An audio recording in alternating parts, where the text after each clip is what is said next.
How about those? How about those Mets, everybody? How How about about those Mets? those New York Mets going to the NLCS? Let's go. Took down the Phillies, the National League champions. Ooh, the National League East champions. Ooh, Philadelphia Phillies. Ooh, they won so many games during the regular season. New York Mets moving on to the NLCS, handled them, destroyed them. The Phillies were lucky to even sneak out that game 2 win. That was nonsense. That was BS. That was just Joe. That was just the baseball god saying, "Hey, think you guys have a little shot here. Give you guys a little bit of hope." Because the Mets controlled the series. They ran this series since London when Bryce Harper slid after he hit a home run, paying homage to the great game of football, because we know that's how you grow the game. All the Brits, James, you've had interactions with British people. I have interactions with British people. They were all talking about how big that Bryce Harper slide was after that home run. They said, "Wow, I love baseball now. Really growing the game." New York Mets said, "F that. F the Phillies. We're taking this series. We're going to the NLCS." And that's exactly what they did. Francisco Lindor, Pete Alonso, everybody stepped up in this series. We're going to talk about game 4. We're going to talk about the New York fucking Mets going to the NLCS. Guys, thank you so much for joining us this morning on this episode of the Mets'd podcast. Make sure you follow us on all our social media at Mets'd on Twitter, Instagram, and TikTok. Subscribe to the New York Mets. Nope. Subscribe to the Mets'd podcast YouTube channel. If you want to see the video version of this, fuck that other channel. You subscribe to ours now. And if you're listening to us, Apple Podcast, Spotify, Google, Overcast, ratings, reviews, download, subscribe. I'm feral. I'm still feral. Well, a legendary Freudian slip by you, but this is ignorant. This is stupid. Like, I can't wipe this smile off my face. Like, I can't stop. Shit. I just spent the last hour and a half in my apartment waiting for you to get back to Westfield so we could actually podcast. Blasting, dancing on my own, showering, making a burrito bowl like 1 a.m. This is the best. I feel so good right now. I love this team so much. I would do anything for Francisco Lindor. I would do anything. I'd make him breakfast. I would watch his kids. Like, I would help them with their homework. Anything he ever possibly needed to ever make his life 1% easier. I would do whatever it possibly took for him. And you know what else? Fuck this Phillies team. This Phillies team pretended that games they won in April, May, and June mattered in October. And we just looked at the team that we took 3 out of 4 from 2 weeks ago. And you know what we did? We just took 3 out of 4 from them again. And in both of those series, the one game they won was bullshit. Actually, no, the one they won in September, they beat the piss out of us. So you know what? Fuck it. Doesn't matter. Doesn't matter. We looked across from these guys and we said, we are better than you. We are so much better than you. It's not even funny. And we're going to play better than you. And we're going to knock you out of the playoffs and go the fuck home. And we're the fucking going to the NLCS. This Mets team is going to the NLCS. Fucking Jorge Lopez, fucking Grimace, fucking Hactua, Jose Iglesias, Mark Vientos. How the hell did this happen? What are we doing? It's October 10th. We're playing baseball. We have more baseball. There's going to be only 4 teams left after Friday, and we're one of them. We're in the Final 4. One of the best 4 teams in the fucking league. We fucking did it. How did we do it? I don't know. I don't know. I mean, I do know. One of the big reasons is Mr. fucking MVP, Mr. Smile himself, Francisco Lindor, saying, and you called it earlier, James. We talked about Game 3 was the Pete Alonso game. That was the Pete Alonso, Jesse Winker game, whatever you want to say. James texted me this morning because, again, I did my thing. I woke up at 10 o'clock in the morning. I took my shower, got in my clothes for the game at 10:30. I was ready to go 6-7 hours before the game was ever even thinking about being started. James texts me talking about tickets.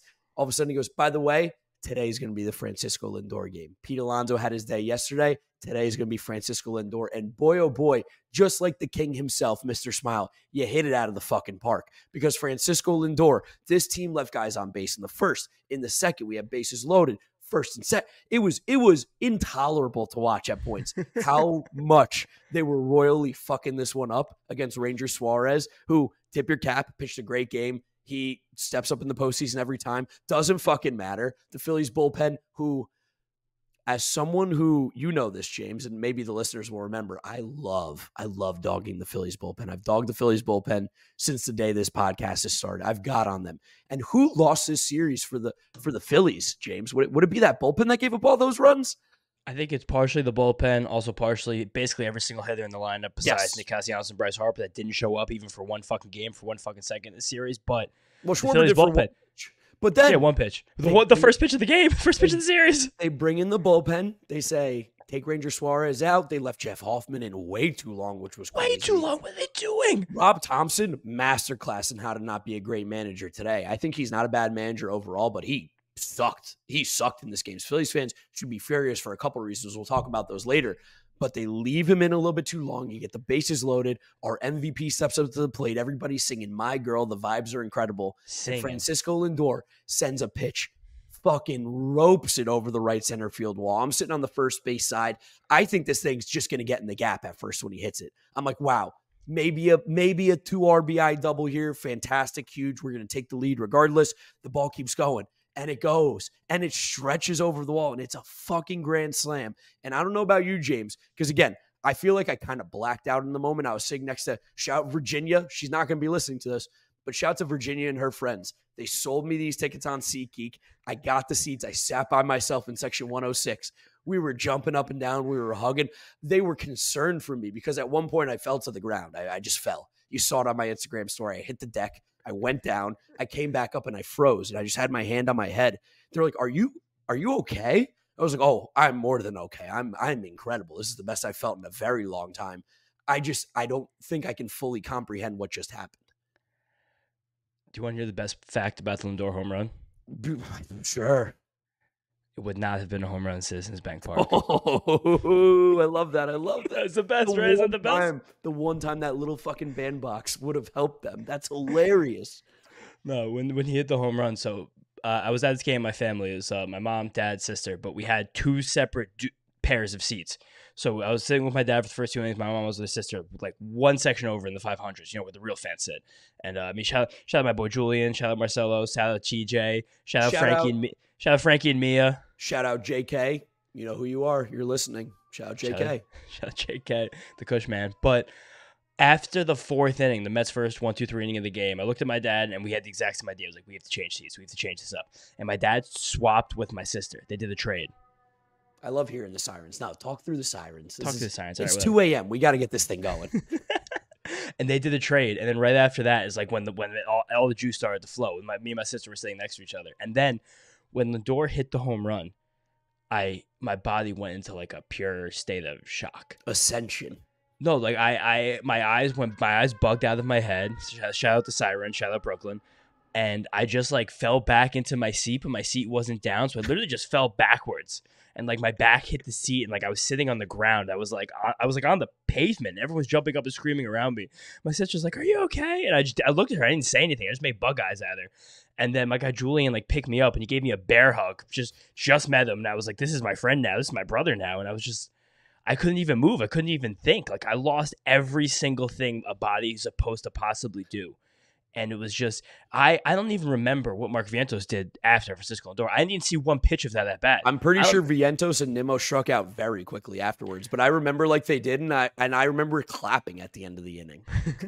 Clapping? I was jumping up and down. My mouth was watering. I couldn't believe this is like, we are the preeminent like Respect for Francisco Lindor podcast, I think, on the internet. We've carried his water for years and years when maybe some people haven't. Everyone's on the train now, but this was the definition of clutch. This was true, honest to God. Same thing as last Monday against the Braves. Like, superstar shit. Like, this is going to be one of the first credits that rolls when he makes the Hall of Fame. Like, that was the best moment. Stop me here if I'm going too far. The best moment that's ever happened at Citi Field. The Murphy Linsanity was pretty crazy, like during the 2015 run. Sure. Also, we did win a World Series game. David Wright hit the home run there. That was pretty. I guess that was the best moment. Happy to feel right. David Wright home run, I think, is better. But this was a game-winning home. Yes, this was the game-winning home run that knocked the Phillies out of the playoffs and pushed us along. And also, that at bat against Carlos Estevez was sick because the first pitch 100 on the black, call for a ball. Second pitch 100, Lindor swung through it hard. Third pitch 99, he tried it again. And the fourth pitch, for some fucking reason, Carlos Estevez wanted to throw Francisco Lindor the fourth straight fastball. Does he not realize he's facing one of the best players in baseball? Does he not realize he's facing a future Hall of Famer? Does he have any fucking idea who he's up against? And it was also funny as hell because that at bat, when it started, like, it was crazy in the stadium because everyone's saying "My Girl," and then the Mets did the subway entrance they do for the relievers. That's like it's the start of a really good thing they're doing, but it's like only halfway completed. Close. Yes, it's really close. They need to find out one more thing to do after the need? door signal. They need a gimmick with that. Like not yeah, they just need like a gimmick. They need a song. They need something for all the fans to do together because then like the lights flash and like everyone's kind of just murmuring. But he cracked a joke and made JT Realmuto laugh, and I was like, this is like a critical game. Like this is basically an elimination game because if we went back to the bank, I was gonna be nervous about that. Oh, we were losing. And it was the base load in the 6th inning as the best reliever on the other team, and he cracked a joke to the catcher, and I could see through his mask on the jumbotron, JT Realmuto smirking and giggling. I'm like, who is this guy? And he hit that home run. I think every single person in the stadium, including the players on both teams, like went into actual shock of what just unfolded in front of their eyes and how special and cool and important that was. It was, especially because of how this game started and how it had been going, it felt like a game the Mets were not going to win. Let's be honest. The way that the bases were loaded in the first 2 innings, you got nobody across. Ranger Suarez stymied the offense immediately. Strikeout. Every single time he needed one, he got one. And then the Phillies just getting their kind of bullshit runs here and there, like Vientos with a tough play at third base on that chopper. Bullshit run. Yeah, on one bullshit. That was the run. On the chopper to third base. I don't think he would have had him on replay. I think it would have taken a perfect play. It ended up, I think, getting scored an error, which I thought was crazy. That was a super, super difficult play to make in general. I think it was just ruled an error because he didn't get N out. Gotcha. Okay. I think he fields that ball and goes to first base. His field destroys. Gotcha. That's fine. Okay. Yeah. But they really didn't do much, but it felt like one of those games where like, we had so many opportunities. And what's our word been for the podcast, James, during this Philly series? What's been our favorite word? Either melancholy or bittersweet, no, right? Kill. When we play Phillies, blood, murder. I said I wanted murder music before the game. I was listening to 50 Cent. I was listening to YNW Melly. Got some murder music on before the game. Feel good. I listened to Raining Blood today by Slayer. That was the last song before I got into the stadium. And we didn't stomp on the throats in that point. I went, shit. This is one of those where you let them hang around. You let them hang around. And then all of a sudden it gets late quickly. And it got late quickly, but thank God for our shortstop, Francisco Lindor. He doesn't care what time it is. He doesn't care when it is. He steps up in every big moment that he's ever given. He's the fucking man. He's amazing. No, he's the franchise. Like, he's special. Like, we won this game on his back. We didn't even have another run-scoring hit. And it was even funny because after that, like, we were all probably begging for insurance runs. Oh, so badly. We had an opportunity. In the 7th inning, immediately, Pete Alonso hits an RBI double, and he's on third base with nobody out. He does not score. And you're just like, please, can we just get one more run? Like, I just want to do something here. Like, there were 5 times in this game. We had 5 innings in this game, or 6 innings in this game, actually. We had a guy in scoring position with less than 2 outs. And the only time it happened was a grand slam. The only time he scored was a grand slam. It's just, it was all about him. And we want to talk a little bit more, but Mark, I think you have a word from the sponsor of this episode. Yeah, I do. It's going to be from Huel. No time for breakfast, but you're starving, running late. We've all been there. Am I right, James? But what if a delicious, nutritious meal could be ready in seconds? Support for Mets'd Up in Foul Territory is brought to you by Huel, the world's #1 complete nutrition brand with over 400 million meals sold wide. Yes, you heard that correctly. 400 million. Huel is trusted by millions of people looking to fuel their days with convenient, complete nutrition. Try it out for yourself with our exclusive offer for you. 15% off with the code FOUL at Huel.com. We love saving time, and with no prep, no cooking, say goodbye to getting hangry and unsatisfying snacks. Just grab a Huel instead. I've really been loving the Black Edition ready to drink from Huel. Not only does it taste fantastic, but it also has a whopping 35 grams of protein plus 27 vitamins and minerals all in one bottle. Take the leap and join the community of Hueligans today with this exclusive offer of 15% off with the code FOUL at Huel.com. That's 15% off with the code FOUL at Huel.com. Unlock a healthier and easier way to eat with Huel. Nutritionally complete meals in minutes so you can focus on what really matters. Fuel your best with Huel today. Can I give you another great stat about the Mets and the Phillies? Yeah, quickly. While I was doing that ad read, I saw you're liking my tweets while I'm reading that. You're multitasking. I love it. I mean, this is the vibes right now. It doesn't stop. But since June 1st, you know how many games the Mets were better than the Phillies? 100? 10. Okay, it's at a 0. I was close. Yeah. So, guys, there's a lot of people on the internet right now being like, oh, the Mets are a lucky playoffs team. The Mets benefited from the bye of all things because they didn't have it. 10 games better than the Phillies over 4 months, and then we just beat the piss out of them in a playoff series. You know, it was a really cool narrative that I saw. I have a couple Braves fans, and they were like, we're begging you guys beat the Phillies because the Phillies have been doing us to this the last few years, and we've been saying that the time off is a killer and that the wild card team gets a benefit. This is now starting to. This is a mental fucking blender for the Braves fans, for the Phillies fans, for baseball fans being like, is the wild card better? Do you want to start in the wild card? Is the time off a problem? No, it's not a problem. You always want to be the best team. The problem was the Phillies were the best team in April and May. The Mets were the best team from June on. They were just also one of the worst teams in baseball in April and May. Like legitimately, if the Mets were even a 500 team in April and May, they run away. They run away with the National League East. And this is a different story of what the conversation is here. But because they were so bad in April and May, and then they've been the best team in baseball since June 1st, we knew the Mets could do this. This was not out of the realm of possibility. We saw them handle the Phillies in the last series they played. We saw the Phillies basically scrape by in the series in Philadelphia to end the season. Like the Mets and the Phillies were way closer than what a lot of people, I think, in the baseball world thought they were. Totally. And I think you and I came on this show and told people, like, this is not a mismatch we said we at all. Want them. Give us the Phillies. Yes, please. I was happy about this. And then before we start doing more, before we really get into the hate, before the blood starts to really drip down our lips, I have to give a ton of credit to all the Mets pitchers in this game, I guess until the ninth inning. Jose Quintana came out again for the second straight start and fucking shoved in an elimination game. Where the fuck did this come from? I can't believe how locked in this fucking guy was in this game. Like, it was sinkers, it was changeups, it was curveballs. He broke out 11 slurves. It was the second most thrown pitch against lefties. He's barely thrown that pitch this year. And that pitch was disgusting against Bryce Harper, Kyle Schwarber early. And most of the game, the Phillies weren't even close to him. They didn't have a hit until I think it was that fifth inning where they scored the run, or the fourth inning, whatever it was. Like, he was massacring them. Like, it was comfortable. It was nice. Reed Garrett came in, almost got out of a jam. David Peterson came in, finished off that jam. David Peterson came in and absolutely sat the Phillies down over and over and over again. 23 pitches. It was easy in 2 1/3 innings. It was so simple for David Peterson. Edwin Diaz made us really scared. Super scared. We'll worry about that in a few days, of course. That was to walk Real Muto and Stott to ensure that Kyle Schwarber came up as the tying run was a bad feeling for sure. But then you know what happened? When Edwin Diaz struck out Kyle Schwarber with a 101-mile-an-hour fastball, it was the hardest pitch he threw in that game by 2 full miles an hour. Reached back and had to get it when he had to get it. But I think that's enough significant credit to the Mets. And a lot of credit to a lot of this team took, as much as they weren't able to get the big hit. We had good at bats all night. Lindor had plenty of good at bats. Vientos, Nimmo, Alonso. Nimmo 500 in the playoffs. 429. Nimmo got murked by Ranger Suarez. He got murked by him. Destroyed. And so did JD and Iglesias. Jose Iglesias. That was some of the worst baseball I've ever seen, ever played in my life. But it doesn't matter. Starling Marte had quite a good game. Tyrone Taylor got a hit and a walk. Really good. Yeah. Happy birthday, Starling Marte. Happy birthday, Diana, as well. The queen of Mets Twitter.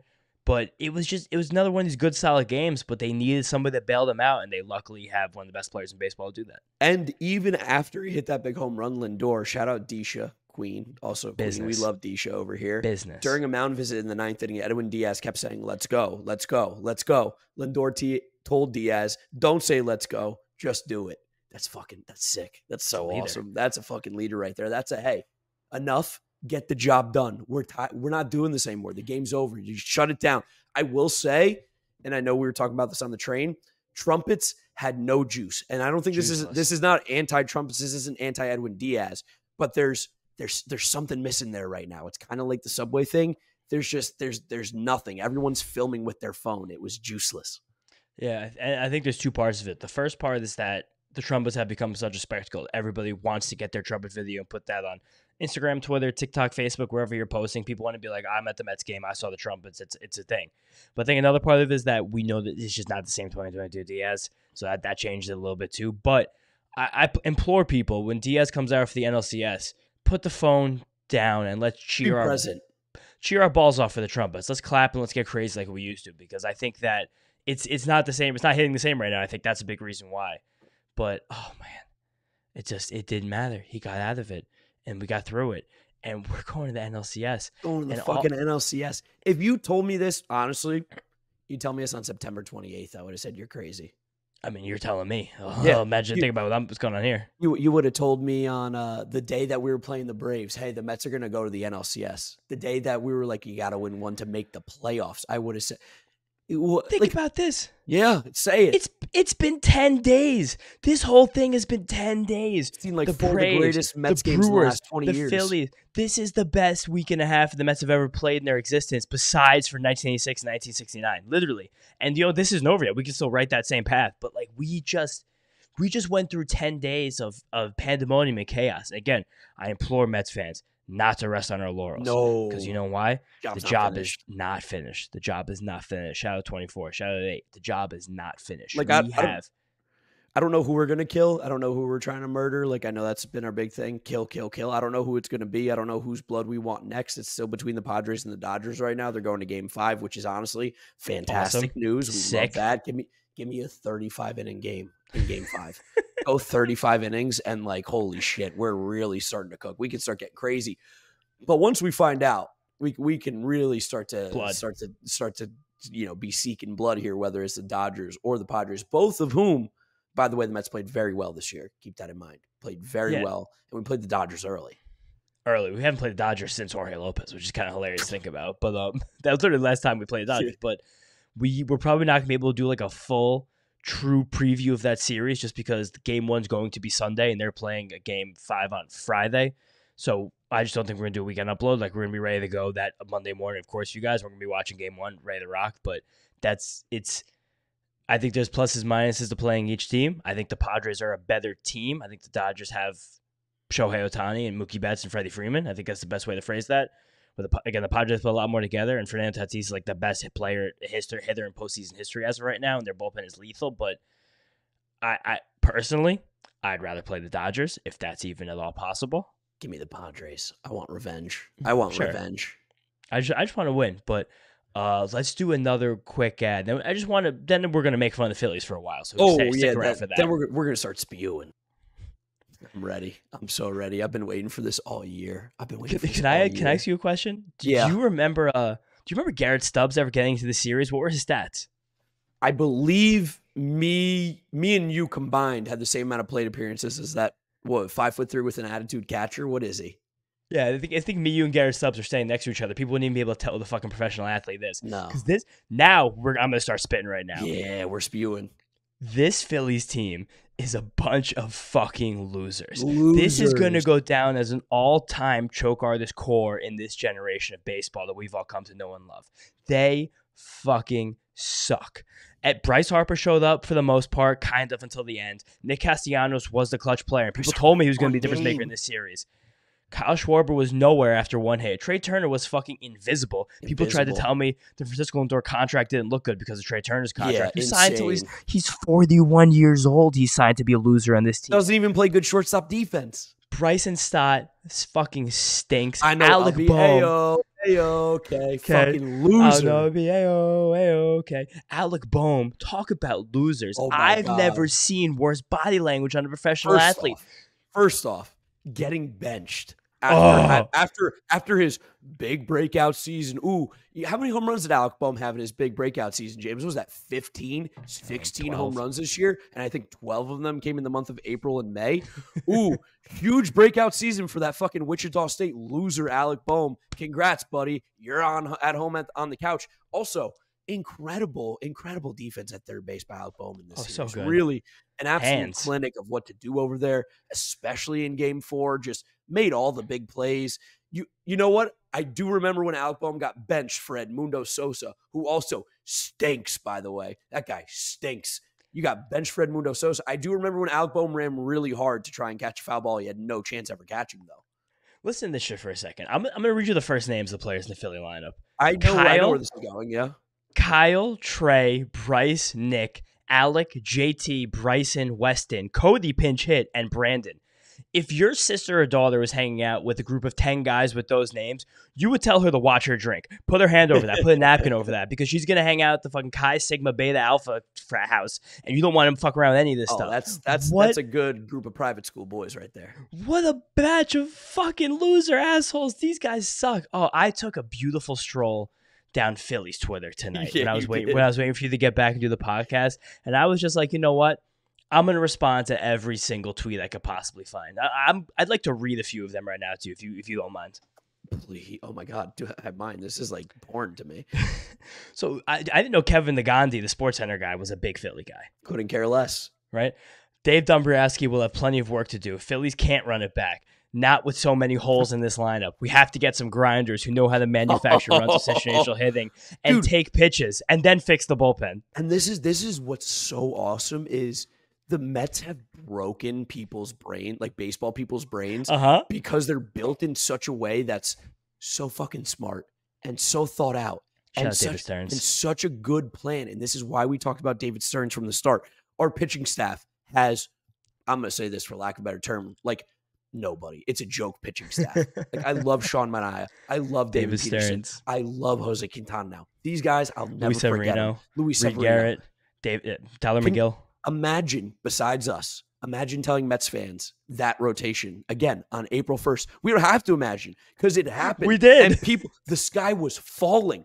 Our bullpen, there are two guys that were in the bullpen on opening day that are on the roster right now. One of them didn't even make the playoff roster in Adam Ottavino. The other one was Edwin Diaz. Everybody else was not on the opening day roster. This Mets lineup doesn't give a fuck about a batting average. They hit home runs. They get extra base hits. They walk. They hit it with power. And I know there was this stupid fucking narrative because the Mets for a while were hitting a lot of singles. But what won the game today, James? What won the game? A fucking home run. And what won the game on game 3? What did the Mets do to score all those runs? Game 3? Oh, home runs. Home runs. Home runs win baseball games. Getting on base and driving in those runs win baseball games. And the best part about this is because the Mets had so many fucking meaningless singles, the idiots that don't really know and don't really watch and don't really see think that you need to go back to old school baseball. I beg, I'll get on my hands and knees and beg the Phillies to fucking try and get more grinders in this lineup. Bryson Stott's a fucking grinder. Brandon Marsh, such talented players. Please fill your lineup with more grinders, bunt more. Trey Turner thought about bunting today. Jesus Christ. I can't even bunt. I'll put it on a tee for him. Bunt it all you want. I'll play third base on the bunt. I don't give a shit. It's crazy what this Mets team's done to people's brains. Did the Brandon Marsh chant make it down to the 100th level? Did you hear it? Didn't hear anything. We were chanting, take a shower. And it got loud those last few at-bats. But I got some more Phillies tweets. Go. Jeff Hoffman has a 40.50 ERA this postseason. That's just behind Matt Strom, 36.0, and Jose Alvarado, 27.0. The Rat? The Rat. You know what's great, too? That's only against us. Nobody else. The Phillies won one game in the postseason. They shouldn't even have won it. Here's another one from back from old friend Kevin Nagandi. This is great. Being a Philadelphia sports fan the last 24 months. Phillies blow World Series 2022 after 2-1 lead. 2023, Eagles blow second half lead Super Bowl to Chiefs. Sixers blow Game 6 and Game 7 to Celtics. Phillies blow Game 6 and Game 7 to NLCS. Phillies start 10-1, crash and burn. Sixers lose to Knicks in first round. Phillies lose to Mets'd to NLDS. There probably isn't a more embarrassing sports 2 years in which has happened there. I got so many more here. I'm ready to go. You got more? Go. You'd be hard-pressed to put together a more disastrous end to the Phillies season. Their year is over with hardly more than a whimper. Just brutal. Unless the Phillies have this is actually from a Braves fan, which is even the funniest part about this. Again, the pick-me Braves fans trying to jump into this shit to try and pretend that they don't also suck ass, and these teams are all sitting at home playing golf when the Mets are in the goddamn NLCS. Unless the Phillies have a 3-run comeback in them over the final 3 innings, they will lose the NLDS in exactly the same way that the Braves have the previous 2 years. You want to hear these 4 bullet points that Austin, Kane, Reach, who I don't think he knows any of these words mean, have right here. Grabbing fucking strays right here. Lost to an inferior divisional rival with a bye and home field advantage. Lost games 1, 2, 3, and 4, which is untrue. Not true. Quiet on offense. Oh, lose game 1, win game 2, lose 3 and 4. I don't know, again, why all these people are pretending that the last 2 years the Braves were superior, and now this year the Phillies are superior. Do you guys realize what happens when baseball teams play each other? This is how sports work. Yeah. When you beat the teams, you're better than them. Correct. The games you won in May are irrelevant in October. They don't matter in the slightest. But I'd love to keep going here for a little bit. Give me 2 more. Oh my Give me 2 more please. here. Yeah. Yeah, this is amazing. 2 postseasons in a row, teams told the Phillies they knew how to beat them, and the Phillies made zero effort to counter. Instead, they moped.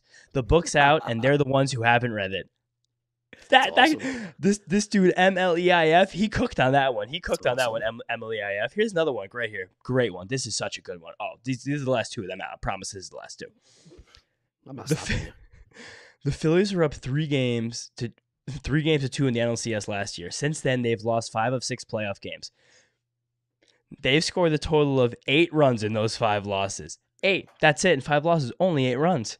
We can talk about bullpen. 4 of those losses. You have. You're the kryptonite. I've been at 4 of them. I was at 2 of them in Arizona. I'm at 2 of them in New York. Holy shit. You gotta start being like the opposite of a groupie for the Phillies in the playoffs. Yeah, just follow them around wherever they go. Just a traveling hater. We can talk bullpen, manager, etc. But bottom line, you have no chance to win with that offensive output. Such a good point from Sheil Kapadia. And then here's the last one from Charlie O'Connor. The worst part is that it's against the goddamn Mets. Yeah. But the second worst part is now the Phillies are in the Sixers level of trust. Next year, all season, no matter how well they do, none of us are going to trust it. And they've earned that lack of faith. And I wanted to end with Charlie there because I think this is a meaningful series and idea and concept for especially Mets fans of our age, Mark. Mets fans that came of age with the mid-2000s Mets. If you guys were alive and active for 2006, 2007, 2008, you've always had a certain level of contempt for the Phillies. I know I have. And then on the flip side of that, Mark just gave the middle finger for the podcast listeners. YouTube got to enjoy that. The flip side of that is these Phillies fans, despite being one of the most loser franchises, literally in the history of sports, forever and ever and ever, this team sucked. They were a joke. They were an embarrassment for a very long time in baseball. They got this superiority complex simply because they made 2 big comebacks over the Mets in 07, 08, and were able to parlay that into a World Series of really good core in 2009. And ever since then, all of those guys, Chase Utley, rat, Jimmy Rollins, rat, Ryan Howard, rat, Jason Worth, rat, Cliff Lee, Roy Halladay, may he rest in peace, one of the best pitchers I've ever seen in my life, Brad Lidge, rat. They've had this idea that they're better than us for no fucking reason, just because it happened that one time. And they've been living with that little twinge of cockiness and, again, superiority since then. And what we just did in this series, Mets fans, was an exorcism. We just it puked out the black sludge that's been inside of our gut as Mets fans since I was 11 years old. It's like the Rick and Morty episode when they throw up and it's like the scared version of you. It's like oh my god, like everything that's wrong. It's like the you have lack of self-confidence. You're anxious. You don't trust anybody. You just threw it up. It's gone. The Mets are now the better team. The Mets now run this National League East division, and it's only going to get harder for the teams beneath us because we got a good core, we got a good foundation, we got a great leader, we got great players, we got a great manager. The stadium is fucking rocking. The fans believe. We got fucking Grimace. We got motherfucking Grimace leading us to the promised land. This is a changing of the guard right now in the National League East. This is a moment. This is truly a moment. I was thinking more of like this is the end Jonah Hill, just the black sludge, projectile vomiting out of our system. Because that's what this was tonight. Everything that these Phillies fans who have come of age at the same time as us have felt just expired. Everything just crumbled on them in one night. I think that's why I take this loss so hard. They have completely fallen apart. And we watched the players on their team fall apart in real time. We watched Bryce Harper strike out 3 pitches against Sean Manaea. We watched this entire bullpen. That was one of the best bullpens in baseball this year. Completely shit down their leg when everything mattered most. We saw Rob Thompson, someone who has been lauded as one of the best managers in baseball as he took over this team in 2022. After Nick Plummer, killed Joe Girardi. We watched him not use Zach Wheeler. I was waiting to bring that up. I was waiting. And for them, a do-or-die game. He got cute. He tried to save him for Game 5. What an idiot. Could you imagine being in their shoes and you lose you're out. Your season's over. The best player in the series. Zach Wheeler did not pitch in the elimination game. Ranger Suarez pitched incredibly well. He got out of every single jam. There was nothing wrong there. As soon as you get that lead, it's Zach Wheeler's game to finish. Nobody should be pitching except for Zach Wheeler. And if he were to have gotten in trouble, that's when you go to the bullpen. But who in their right mind would question who is undoubtedly the best pitcher in Major League Baseball? It is Zach Wheeler. There is no question about it. Zach Wheeler is the number 1 pitcher in baseball. and he doesn't come into the game when you have a lead late in the game. Carlos Estevez was pitching for the Angels this year. Are you kidding me? And he pitched yesterday. And also, I just want to remind people for a second, because we know Zach Wheeler really well, but I don't think it's contextualized enough how good he's been in the postseason, his career. Historically, maybe the best pitcher ever. He's probably, again, historically the best pitcher in the history of the postseason, like Mark just said. 70 innings in the postseason, 2.18 ERA, 0.72 WHIP, 77 strikeouts in those 70 innings. By the way, 0.72, that's... no one does that. That doesn't even really compute in my head of how good that is as a whip. That means he gives up 3 base runners every 4 innings. Like he barrels through people. And the fact that the Phillies have ended their season and he didn't even get a chance to take the ball. And Rob Thompson was coy and he was cute. And you and I gave him more credit than he even should have taken. You more so. I said you have to pitch Zach Wheeler. I thought that he was just being coy and he was going to pitch him. The fact that he was being stupid. Fucking think about it. It didn't even seem like it crossed his mind. So before the game, he changed his tone. He said, use him in an emergency. What a loser. What a jerk. Been drinking that Delaware River runoff that they get in Philadelphia that they call tap water. I mean, that whatever's in there's got to have, microorganisms Plastics that are just rotting your brain right there. Because to not go to Zach Wheeler is, I mean, thank God. Thank God. Because if we went back to Philly, we were losing, but we're not. All I know is that I'm dancing on my own. I'm dancing on my fucking own. Robin said it best. Dancing on my own. With a beautiful, emblematic song for this choke artist core of Phillies. You're watching the person you love make out with somebody else on the dance floor. Yeah. That's what the Phillies do every single season. All this team does is choke and watch someone else. They haven't won shit. This team just watches the girl they want to see go away with somebody else. That's all this team does. All they know is how to get close, how to have a lot of fun, and then just choke and fall apart when things matter most. I guess Kyle Schwarber's won a World Series. Trey Turner's won a World Series. Bryce Harper hasn't won one. They haven't won them in this shit-stained city that they play for, the shanty town. The shanty town. I was as soon as the game ended, like obviously celebrated, enjoyed it, and then for those of you who've been to Citi Field, you're walking down the stairs, going out to the exit to leave the stadium, and that's usually where the chants start getting going. And you get a "Let's Go Mets," a ton of "Fuck the Phillies." I was so happy I heard "No, fuck the Yankees." I was so happy. That's also huge for Mets fans. Focus on the Mets, fuck the Phillies. And as soon as we got out, I was feral and I was like, crawl back to your sewers, you fucking mutants. I was screaming and people around were like, ah! Like I loved that there was pure unadulterated hate for Philadelphia, its city, its people, its team, its players, and that loser fucking organization because they ain't won shit. Never. And you know what? I think this core might be a little bit cooked. Might be at least not where we thought they were. I think they're just a group of guys rather than a real team. I think that's kind of the problem with them. Because I mean, you got Trey, you got Cody, you got Kyle, you got Bryce, you got Bryson, you got Nick, you got JT. Yeah. Like you got Alex. Brandon. Like, this team really needs a couple Franciscos in there. Because I think when you have exactly 2 Franciscos, that's how you set up a winning ball club. By the way, Weston Wilson, the fuck is he doing in the game? What is Weston Wilson doing starting? That's crazy. How does that happen? How is Cal Stevenson not in this game, by the way? Guy owns the Mets. I'll also say you were talking about walking down Citi Field. When I was walking down, that people tried to start a Yankees suck chant, and I screamed bloody murder to drown them out. I was making a scene. I was being obscene. Good man. It's like, shut the fuck up. Everyone shut the fuck up. It doesn't matter. There's no bearing on us. We have the NLCS to go. No Bryce Harper overrated. I know. I think we did it. I think we helped with that. We might have killed it. We might have worked on that a little bit. And also, again, just want to shout out a bit of the celebration here. Brandon crying on the field was super beautiful to see. The fact that he's been with this organization since 2011 and like Francisco Lindor too, like how emotional, how locked in these guys are and how together they are is beautiful. I don't ever remember a team like this too. And then other couple little things I want to do, just say before we go. I think Dancing on My Own is going to wind up in my Spotify Wrapped. I truly do. I think I played 70 times since the song ended. Yeah, my roommate's going to be like, why are you playing Dancing on My Own at 2 o'clock in the morning? And I'm like, it's a fucking heater. Why not? And also, Jeff McNeil is going to come back for the NLCS. Yeah, he is. Yeah, he is. And Kodai Singh is going to be back for the NLCS too. Yeah, he is. And we're gonna march into California and we're gonna rip their fucking hearts out. Can't wait. I'm so excited. I'm really glad we're gonna get a couple days off here because I think mentally, physically, emotionally, could use it. Could use a couple days off. And I can only imagine being the players on the field, what kind of days off you need. I hope they get blackout piss drunk tonight. I hope they piss the bed. Whatever it is. check back in 9 months to see who's having a baby after tonight. I think that's something we should keep an eye out Alonso for sure. Baby watch. Everybody's on baby watch except Brandon Nimmo, whose wife is currently pregnant. And I think Jeff McNeil just had a daughter like weeks ago. So everybody else is on baby watch. Check back in 9 months.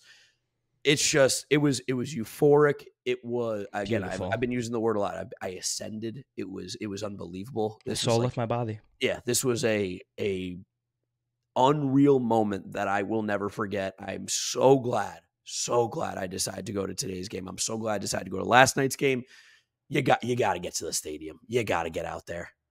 Also, you got to believe. But I have one closing remark. You mind?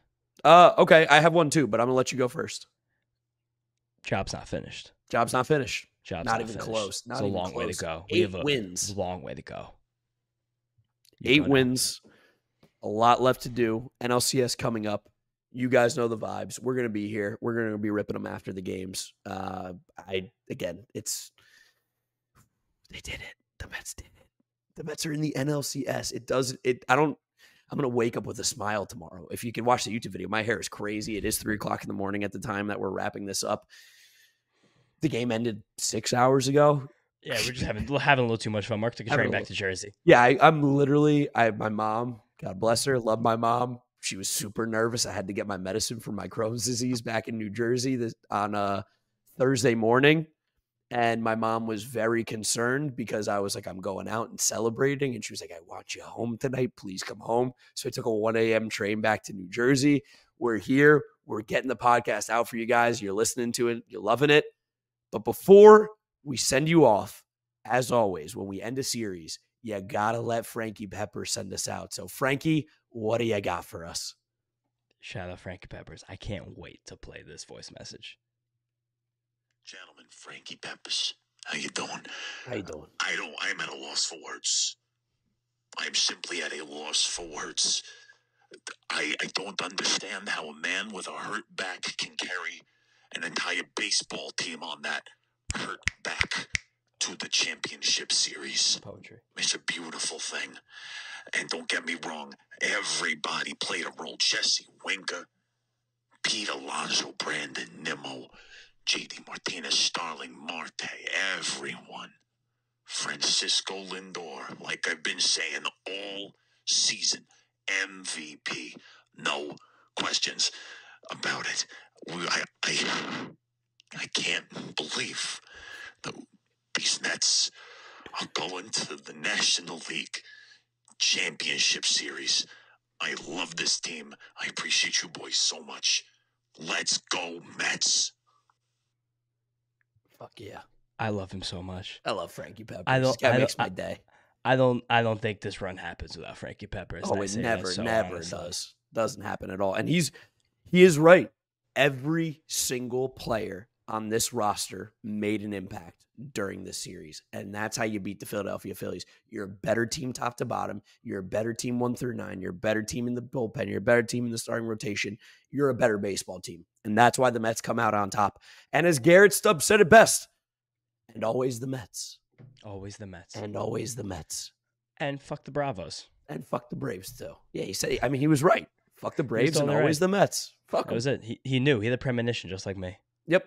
Guys, thank you so much for listening and watching this episode of the Mets'd Podcast. Make sure you follow us on all our social media at Mets'd on Twitter, Instagram, and TikTok. Subscribe to the Mets'd Podcast YouTube channel. See the video version of this. And if you are listening, Apple Podcasts, Spotify, Google, drop us a rating, drop us a review, download, and subscribe. Follow James on Twitter at James_Shiano. I'm Giraffe Nick Mark with a C. Thank you guys for listening. Thank you for watching. Let's fucking go, Mets. Job's not finished. Off to California. Let's fucking do it. Let's go. Dancing on our own. Let's fucking go, Mets. Take it out, Robin.